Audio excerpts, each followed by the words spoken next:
Vamos a trabajar ahora con una clase de funciones a la que le llamamos funciones trascendentes. Parte de las funciones trascendentes son las funciones exponenciales y las funciones logarítmicas y trigonométricas.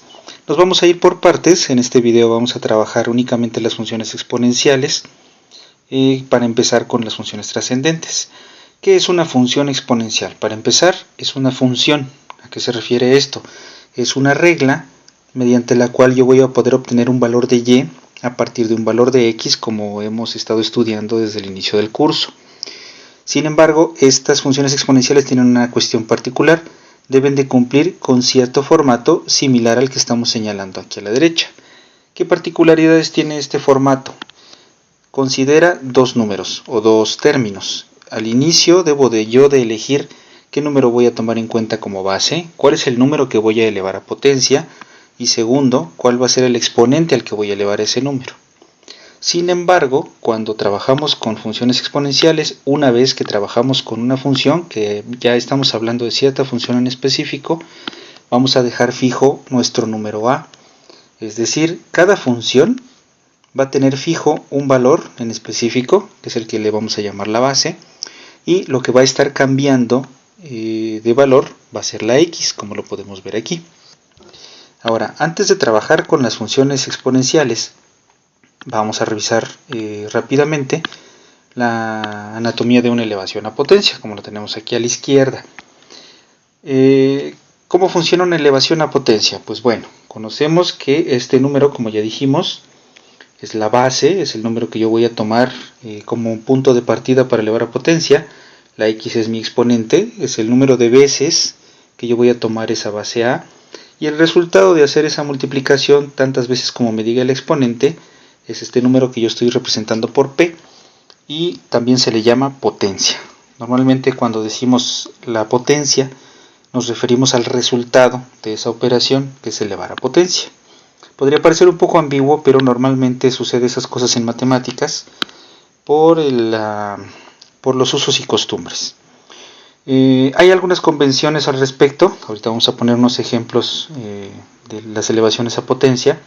Vamos a considerar que la base siempre va a ser un número positivo. Es una convención, como estamos poniendo aquí arriba.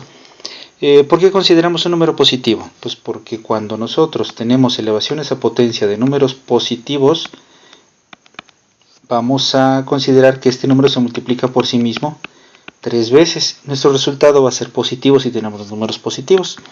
Cuando tenemos números negativos, pues también tiene sentido elevar a una potencia entera sin ningún problema. Podríamos poner de nuevo el menos 4 cuando lo elevo al cubo, entonces tengo menos 4 3 veces, como estamos diciendo aquí a la derecha, que a la x significa que tengo x copias de a multiplicadas por sí mismas. Sin embargo, también vamos a considerar potencias fraccionarias, potencias decimales, si ustedes quieren verlo de esa manera, y en ese sentido ya me va a ser complicado determinar el signo del resultado. Entonces, para empezar, por eso estamos conveniendo en que las bases van a ser positivas para evitar esos conflictos. Desde luego hay maneras de definir las cosas, pero esas situaciones se salen de los objetivos del curso. Muy bien.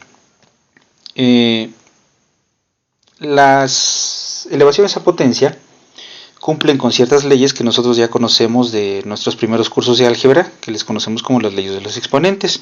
Aquí estoy organizando las leyes de los exponentes para poner sobre la mesa algunas propiedades que después vamos a traducir en logaritmos en el siguiente video. Pues bien, las leyes de los exponentes son las siguientes. La primera ley de los exponentes, como se las estoy organizando aquí, tiene que ver con lo siguiente. Aquí voy a tener x copias de a. Aquí tengo y copias de a, y cuando junto todo a través de la multiplicación, que es como estamos haciendo las cosas, pues entonces tendría x más y copias de a. Por ejemplo, si yo tuviera 4 copias del 3 y 2 copias del 3, pues en total tendría 4 más 2, 6 copias del 3, que es a lo que se refieren las potencias. Como segunda ley, y análogo a la situación en donde yo tengo que sumar exponentes, tengo una situación en donde los resto. Entonces, ¿En qué situaciones tengo esto? Cuando tengo a a la x y divido entre a la y, resto los exponentes. Un ejemplo de esto es tener, por ejemplo, 8 copias del 5 y aquí abajo tengo 6 copias del 5. Entonces lo que me resulta de esa operación al hacer la división son 2 copias del 5. Si ustedes recordarán, 8 copias del 5, como estamos poniendo aquí, las puedo separar de esta manera, como lo estoy poniendo en la parte de arriba, y abajo se van a cancelar 6 copias del 5 con las 6 copias del 5 arriba. Recuerden que podemos cancelar de esta manera siempre y cuando esté involucrada la operación de multiplicación. El resultado es, por supuesto, 5 al cuadrado. Pero este es un caso en donde el número de copias es mayor arriba que abajo. También puedo tener la misma situación, pero al contrario, un mayor número de copias abajo que arriba. En ese caso, 3 copias de arriba se van a cancelar con 3 copias de abajo y entonces me van a sobrar 4 copias en la parte de abajo, en el denominador. A eso se refiere el 5 a la menos 4. Y bueno, lo estoy poniendo como una consecuencia de la ley 2, estoy poniendo 2.1. A veces en las leyes de los exponentes la gente lo pone como una ley diferente, pero aquí lo estamos organizando como consecuencia de la ley 2, para que se den cuenta que es un caso particular. Y bueno, ¿qué es lo que hay que destacar de este tipo de situaciones? Que si tengo exponentes negativos, o sea, la resta tuvo un resultado negativo, es porque la mayor parte de las copias se encuentran en el denominador. Entonces, de aquí podemos concluir que cada que yo tenga exponentes negativos se refiere a copias de la a, pero en un denominador. ¿Ok? Y también si no necesariamente tengo más copias en un lado que en otro, este caso 2.2 considera que tengo x copias arriba y abajo, x copias en el numerador y denominador. En ese caso, si hago la resta, como me dice la ley de los exponentes, me quedaría a la 0. Pero bueno, analizamos esta situación con un ejemplo. 5 a la cuarta entre 5 a la cuarta es un ejemplo de esta situación. Tendría 5 a la 0. Sin embargo, tener 0 copias del 5 significa que todas las copias de arriba se cancelaron con todas las copias de abajo. O lo que es lo mismo, tanto en el numerador como en el denominador yo tengo el mismo número y cuando eso pasa en la división, lo que se obtiene es un 1. Entonces, en conclusión, cualquier base positiva elevada a la potencia 0 me va a dar como resultado un 1. Porque la división de lo que me da arriba entre lo de abajo siempre es lo mismo. Y bueno, si ustedes observarán en el caso anterior, aquí tengo un 1 porque ya no tengo copias del 5 o del 7 o del número que yo tenía, porque todas las copias que tenía yo arriba se cancelaron con algunas copias de abajo.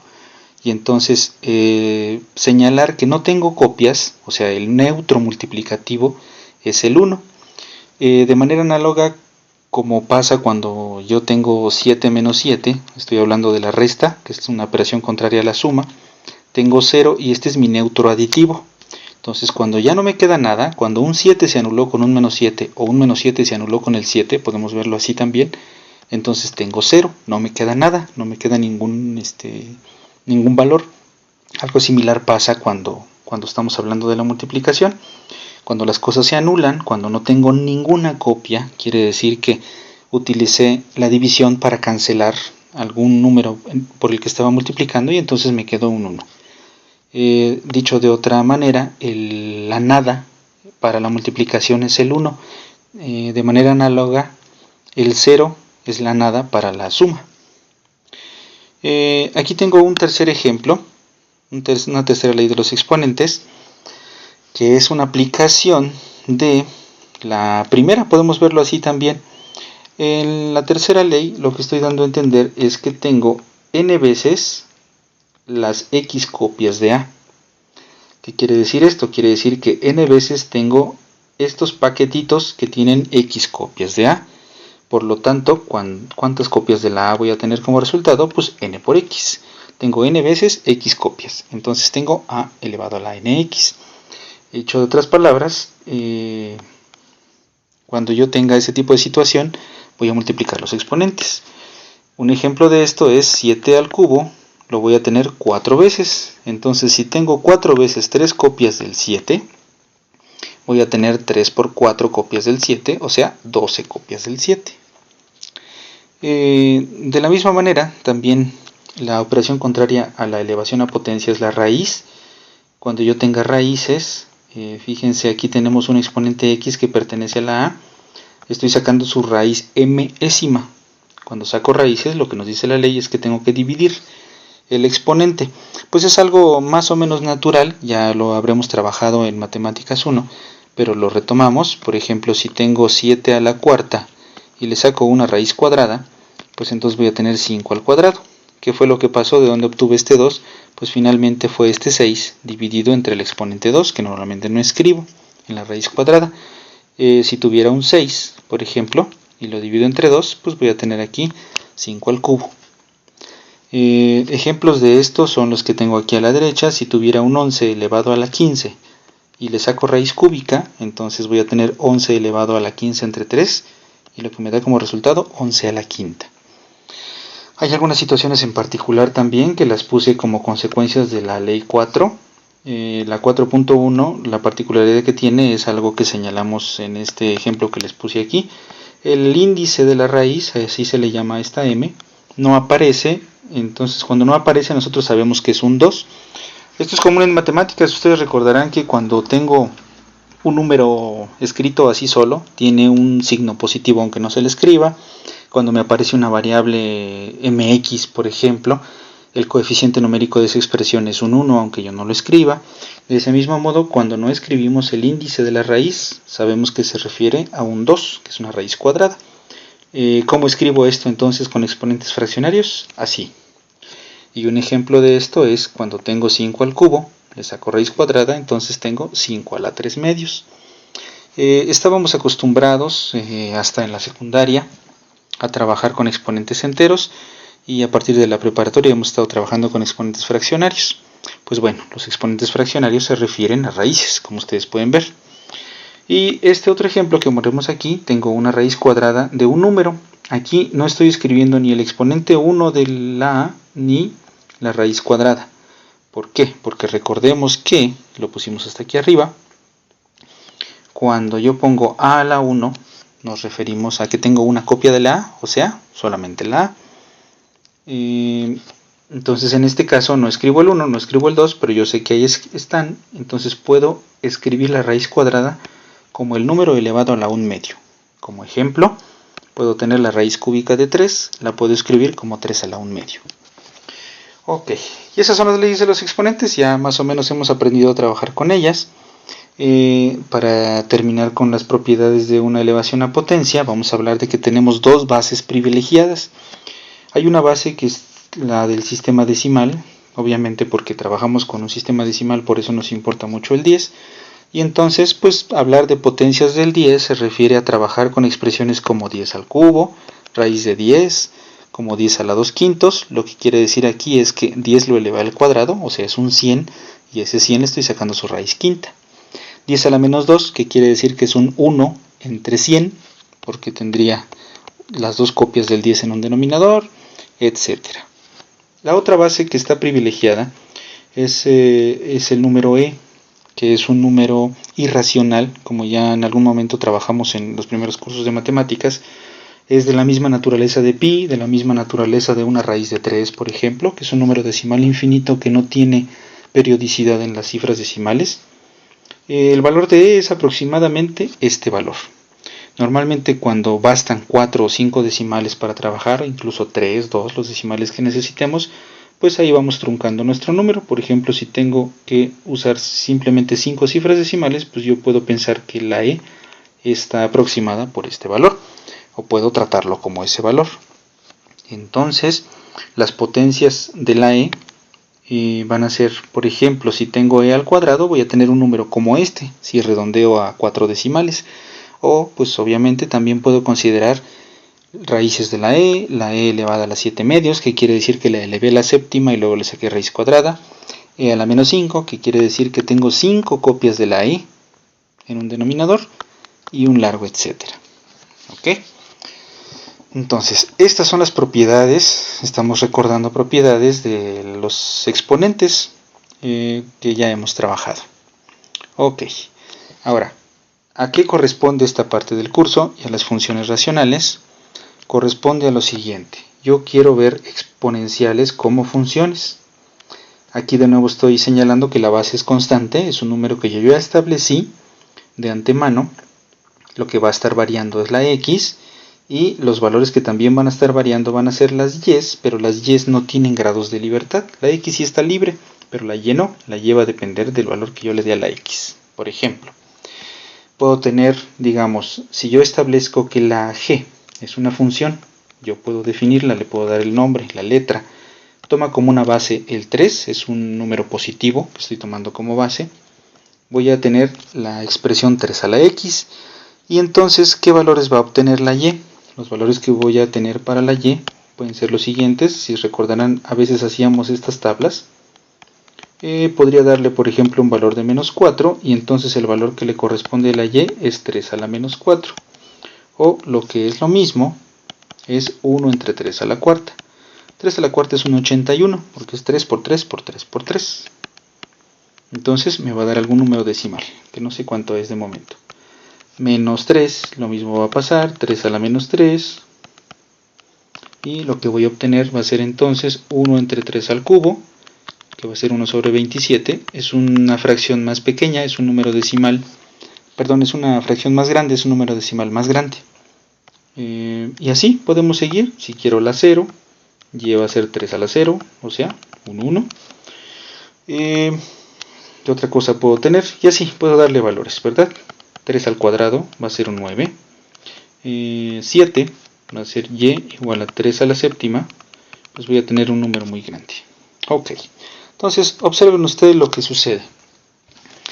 Si nosotros dividimos 1 entre 81 para saber más o menos cuánto es el número decimal, nos va a dar 0.012, más o menos. Si yo divido 1 entre 27, porque decía que era un número decimal más grande, pues bueno, porque ahí son 12 centésimos y en este caso son 0.37, el redondeo. Tiene más decimales, por supuesto, ¿verdad? Es un número decimal más grande. Y conforme me voy moviendo de los negativos hacia el 0 y hacia los positivos en los valores de x, voy obteniendo números cada vez mayores. Por ejemplo, el 1 ya es más grande que estos dos decimales. Cuando agarro el 2, tengo un 9, que es más grande que 1. 3 a la séptima, vamos a calcularlo con la calculadora, son 2187. Son números que van creciendo muy rápido. En particular, hay algunos modelos biológicos que utilizan exponenciales, por ejemplo, cómo se va dividiendo una célula de un embrión humano. Al inicio es una sola célula, después de un tiempo se divide en dos partes, luego cada una de esas dos se divide en dos, ya tenemos 4, luego cada una de esas dos se divide en otras dos, ya tenemos 8, y así sigue el comportamiento. Un chisme, por ejemplo, si una persona se lo platica a dos personas y esas dos se lo platican a otras dos, pues va creciendo muy rápido. Ese es el problema de los contagios, por ejemplo, que estamos viendo en estos días. Si una persona contagia a 3 y esas 3 contagian a su vez a otras 3, en 2 días tenemos 9 personas contagiadas, al tercer día tendríamos 27, al cuarto día, etc. Al séptimo día tendríamos esta cantidad de personas contagiadas. Por eso es importante quedarnos en casa y no exponernos, ¿verdad? Bueno, si ustedes observarán, lo que quiero poner de manifiesto aquí es lo siguiente. Conforme la x va creciendo de negativos hacia los positivos, los números de las y van creciendo desde decimales, que son pequeños, no son negativos, observen, son números decimales positivos, van creciendo, en el 0 se convierten en 1 y después del 0 se convierten en números muy grandes. Entonces, por eso el comportamiento de las gráficas se ve algo así como se está señalando en la gráfica de aquí de la derecha. ¿Qué tiene de particular esa gráfica que estoy señalando ahorita? Pues bueno, los valores del exponente se van a ir moviendo hacia la derecha. La x va creciendo del mismo modo en que va creciendo aquí donde lo señalamos, ¿verdad? ¿Qué va pasando con la y entonces? Va pasando de números decimales pequeños, se convierte en 1 y luego va creciendo mucho. Entonces es lo que va pasando con la y. La y viene de números decimales pequeños, estoy señalando este punto porque estoy muy pegado al eje x, y pasa por el 1, esa es una situación importante. Vean, aquí vale 1 cuando la x vale 0, Pues sí, ¿verdad? Porque decíamos en nuestras leyes anteriores que cualquier cosa elevada a la 0 me iba a dar un 1. Entonces eso se observa en las gráficas en esta parte de aquí que acabamos de señalar. Cuando x vale 0, y vale 1, porque cualquier número a la 0 me va a dar 1. Y todas las funciones exponenciales van a pasar por allí, siempre y cuando tengan este formato. En particular, por ejemplo, aquí les estoy poniendo un ejemplo. Si la x vale 3 y mi función corresponde a las potencias de 2, como decíamos con lo de los chismes o lo del embrión humano, entonces va a ir creciendo de acuerdo a las copias que yo le diga de la x. Por ejemplo, este punto tiene coordenadas 3,8. ¿Por qué? Porque 2 al cubo me va a dar un 8. ¿Y por qué el 2? Pues bueno, esta función yo la estoy estableciendo, yo la estoy definiendo, yo la tomé considerando que la base era 2, o sea que el número que va a estar fijo es el 2 que tengo aquí. Y así, en general, sería interesante observar, y ese es un ejercicio que ustedes pueden hacer en GeoGebra, qué sucede o qué pasa con las gráficas cuando tengo 2 a la x, qué pasa si la comparo con 3 a la x, es un ejercicio que les pido que realicen ustedes en GeoGebra, 4 a la x, etcétera, ¿verdad? Y qué pasa, por ejemplo, cuando tengo un medio, en vez de tener un 2 tengo un medio y eso lo elevo a la x. Pues bueno, recuerden que si tengo un 2 en un denominador, es como si tuviera una copia del 2 en el denominador, o lo que es lo mismo, que tengo un 2 elevado a la menos 1. Y como lo multiplico por x, digo se eleva a la x, se tiene que multiplicar el menos 1 por la x, es una de las leyes que dijimos, ¿verdad?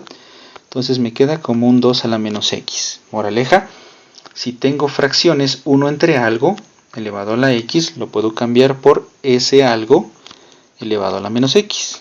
Es decir, otro ejemplo de gráfica teniendo una base fraccionaria, que es algo positivo también, podría ser la siguiente. Puedo tener un quinto elevado a la x, y esto, según todo el desarrollo que acabo de hacer aquí, podríamos verlo también como 5 a la menos x. ¿Ok? ¿Cómo es esta gráfica comparada con 5 a la x? Ya lo vamos a ir trabajando en la lista de ejercicios. ¿Ok?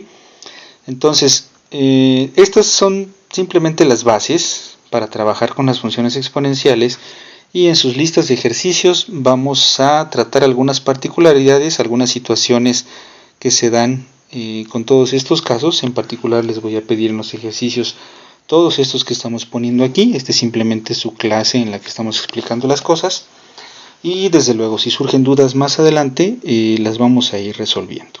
¿Ok? Entonces en el siguiente video vamos a trabajar con lo contrario a un exponencial, que son las funciones logarítmicas.